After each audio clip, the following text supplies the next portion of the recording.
नमस्कार जी, मैं doctor Sunita Kamal, SPC government college Ajmer, associate professor and HOD in history department. देखिए विद्यार्थियों, आज हम लोग जो चैप्टर डिस्कस करने जा रहे हैं वो आपके महर्षि दयानंद सरस्वती विश्वविद्यालय के प्रथम वर्ष में भारतीय संस्कृति के मूल आधार पेपर के अंदर एक आपका पेपर चलता है, एक भारतीय संस्कृति के मूल आधार। उसके अंदर आपके हम जो चैप्टर पढ़ने जा रहे हैं वो है उत्तर वैदिक काल में आर्यों की स्थिति में क्या परिवर्तन आया। देखिए, वैदिक धर्म के दो काल थे, ऋग्वैदिक काल और उत्तर वैदिक काल, है ना। तो हम इसमें ऋग्वैदिक काल के बाद जो उत्तर वैदिक काल जब आया तब उसमें करीब करीब सभी क्षेत्रों में ऋग्वैदिक काल के कंपैरिजन में उत्तर वैदिक काल में बहुत चेंजेस आ गए थे। हम उसमें एक एक करके सारी स्थिति को देखेंगे। हम उसमें सबसे पहले देखते हैं उत्तर वैदिक काल में आर्यों की राजनीतिक स्थिति क्या हो गई थी। उत्तर वैदिक काल में आर्यों की राजनीतिक स्थिति में बड़ा परिवर्तन हो गया था। इस काल में राजन्य ने जो 4 वर्ण थे, ब्राह्मण, क्षत्रिय, वैश्य और शूद्र, उनमें राजन्य ने शेष 3 वर्णों पर अपना अधिकार स्थापित करने का प्रयास किया। ऐतरेय ब्राह्मण में राजन्य के सापेक्ष ब्राह्मण को जीविका खोजी और दान ग्रहण करने वाला कहा गया है। राजन्य के द्वारा उसे हटाया जा सकता था। वैश्य को दान देने वाला कहा गया है। राजन्य द्वारा उसका इच्छापूर्वक दमन भी किया जा सकता था। और सबसे ज़्यादा कठोर बात तो शूद्रों के विषय में मिलती है कि उन्हें दूसरों का सेवक और दूसरों के आदेश पर काम करने वाला और दूसरों के द्वारा मन मर्जी से पिटने वाला तक कहा गया है। अब देखिए, राजनीतिक क्षेत्र में बड़े ज़बरदस्त परिवर्तन आ गए थे। जैसे शासन के क्षेत्र में परिवर्तन आ गया, राजा की शक्तियों में वृद्धि हो गई, जनपद और राष्ट्र की धारणा का उदय हो गया और पदाधिकारियों में वृद्धि हो गई। और यहाँ तक कि सबसे इम्पोर्टेंट बात यह है, इससे आपको सब कुछ जाहिर हो जाएगा कि राजा की शक्तियों में वृद्धि का अंदाज़ा तो आप इससे लगा सकते हो कि जो सभा और समिति नाम की 2 जो संस्थाएँ हुआ करती थी, उन संस्थाओं में क्या हो गया था, उनके अधिकारों में कमी आ गई थी।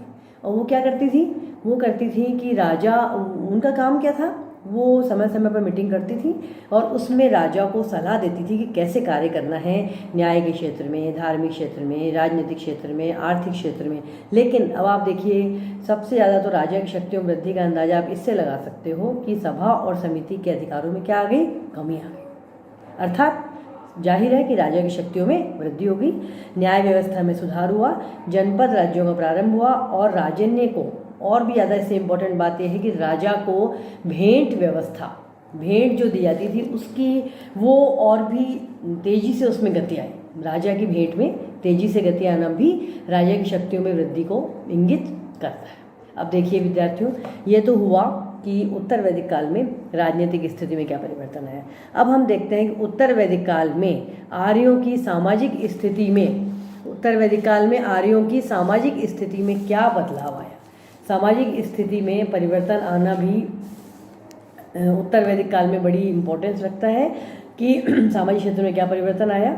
सामाजिक क्षेत्र में उत्तर वैदिक काल में आर्यों के गृह निर्माण, वेशभूषा, खान पान, मनोरंजन आदि में बहुत ज़्यादा, जिसे कहते हैं, विशेष परिवर्तन नहीं हुए थे। लेकिन फिर भी आप देखेंगे सामाजिक जीवन के कई क्षेत्रों में बड़े बदलाव हुए थे, जिन्होंने सामाजिक जनजीवन को बिल्कुल परिवर्तित करके, चेंज करके रख दिया था। अब आप देखिए कि वैदिक काल में प्रारंभ में तो कई विदुषी स्त्रियों के नाम भी मिलते हैं, जब इसका मतलब कि लड़कियों की शिक्षा दीक्षा की पूरी व्यवस्था की गई थी और लड़कियां बहुत घोषा, अपाला, लोपामुद्रा, कई विदुषी स्त्रियों के नाम भी मिलते हैं। लेकिन उत्तर वैदिक काल में थोड़ा बहुत क्या होने लगा कि पिता की शक्तियों में वृद्धि होने लगी। ये इससे जाहिर होता है कि थोड़ा बहुत उन पर कंट्रोल, नियंत्रण शुरू हो गया था।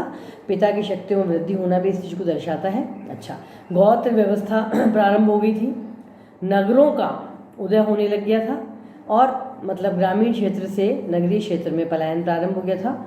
खान पान में परिवर्तन होने लगा और जैसा कि आपको पहले मैंने बताया, पिता की शक्तियों में वृद्धि इस चीज़ को दर्शाता है कि स्त्रियों की दशा में गिरावट होने लग गई थी, परिवर्तन आ गया था। और अब इसी के साथ दूसरा पॉइंट क्या जुड़ता है, वैवाहिक संबंधों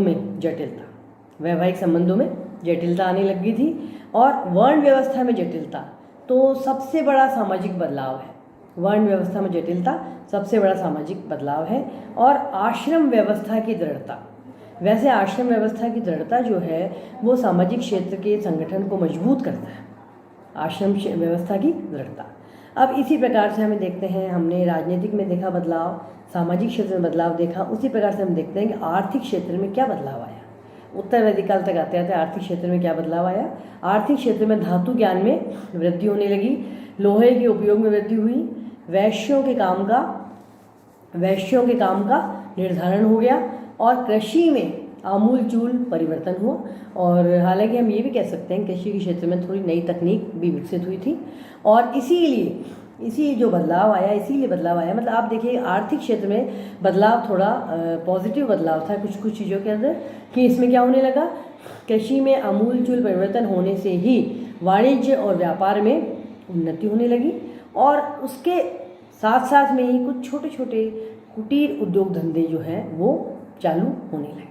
तो इस प्रकार हमने देखा कि विद्यार्थियों, आपके परीक्षा में अति लघुत्तरात्मक प्रश्न भी आ सकता है, लघुत्तरात्मक प्रश्न भी आ सकता है कि आर्थिक क्षेत्र में क्या बदलाव हुआ, राजनीतिक क्षेत्र में क्या बदलाव हुआ और सामाजिक क्षेत्र में उत्तर वैदिक काल आते आते क्या बदलाव हुआ।